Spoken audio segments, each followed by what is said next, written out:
in Namibia.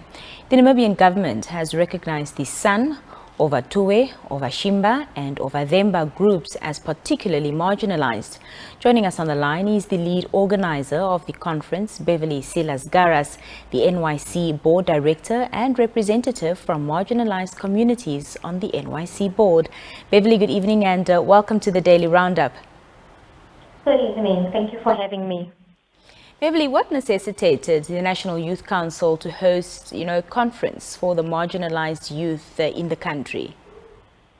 All right. To start, the ethnic groups that are categorized as marginalized communities or indigenous minorities is the San, Ovatue, and Ovatjimba. This is by Cabinet Directive. Now, the conference came about as a result of our realization that despite the representation of youth from marginalized communities on the board of National Youth Council, there is still a mechanism or a body needed, which will be the youth representative bodies. And that is why last year at the 15th National Youth Week of National Youth Council, we invited a group of 30 youth from marginalized communities to attend this event in Lüderitz, and we had a brainstorming session which actually confirmed the need for a body to be established for the youth from marginalized communities.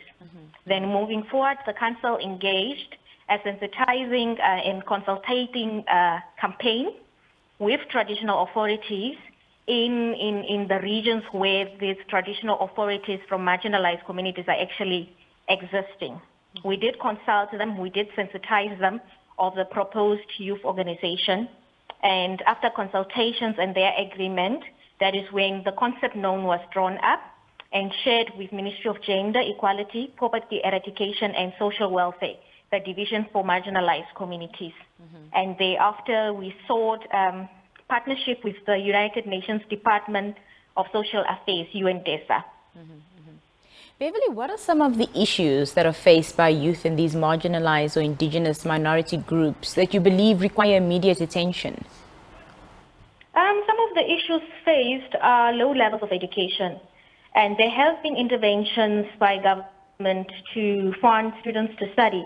But a vital issue that is currently being faced by students is that it's insufficient funding at the moment because only certain tertiary institutions are funded under the Program for Marginalized Communities Development. For example, I can give you a classic example. Only certain universities are funded and others are not funded. Now, the students that would like to study in the professions of health, they would now have to either opt for IUM, UNAM, NAST, and so forth. Now, back in the day, we had the National Health Program. I'm not sure what it was called, but it was under the Ministry of Health, which a lot of Namibians actually benefited from. But that program was phased out, and now it is primarily being offered by private tertiary institutions. And a lot of government agencies that actually fund tertiary studies, especially the Division for Marginalized Communities and the Division for Disability Affairs, do not fund private institutions. NASAF does not also fund some private tertiary institutions. So in this way, students are being limited from studying what they actually want.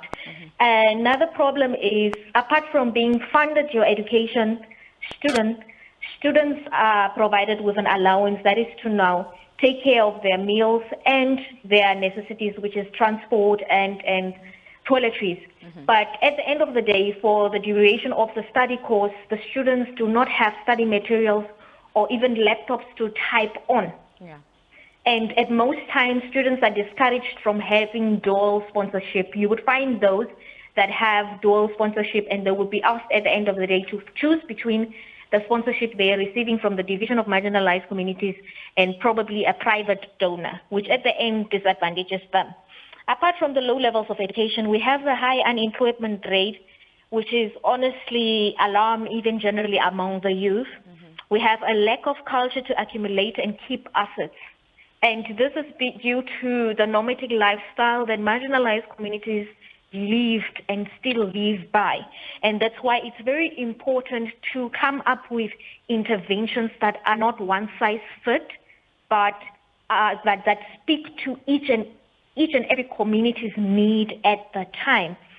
Also, the infighting between traditional authority leaders has actually suffocated youth aspirations and the youth development agenda, because whenever there is a fight between the leaders, it is the youth that suffer. And as a result, there has been neglect to allocate funds every year so the youth development agenda can be furthered, and as a result, the youth sit idle in those communities and later resort to criminal activities and alcohol abuse. Thank you, thank you. Now, given that you're in day 3 of your 4-day conference, what are some of the discussions, that are being had and the possible solutions that have come forth thus far?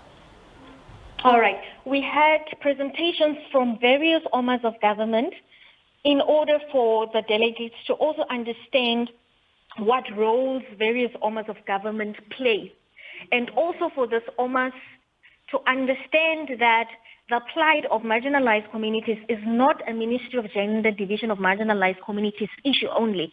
It is an obligation that every arms in government needs to carry out. For example, the Ministry of Gender Division for Marginalized Communities is the overall coordinating body to ensure that marginalized communities are integrated into the mainstream economic and the society. But then, from Ministry of Education's part, how can we make it easier for marginalized communities to access education, perhaps? Those are the key interventions and coordination we need from other ministries.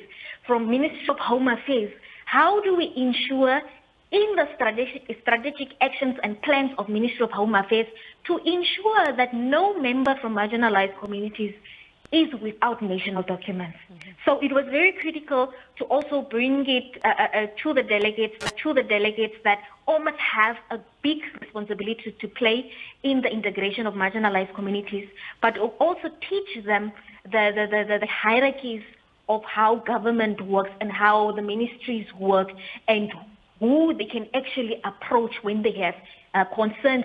And one of the main objectives of this conference is to actually establish an organization for this youth. Mm-hmm. Now, this organization will sit on various platforms, will possibly have audience on various platforms, and to promote the rights of indigenous minorities or marginalized communities. So moving forward, they need to have identified stakeholders that they will work with in order to advance the youth agenda that they have. They also dealt with self-advocacy. They also dealt with capacity building. What skills do they need to proceed, or what startup skills do they need as a youth from marginalized communities in order to be on par with other youth? Beverly, Silas-Garas, that's all the time we have this evening, but thank you so much for joining us, and all the best with the last leg of the conference. Thank you so much for having me, Nina.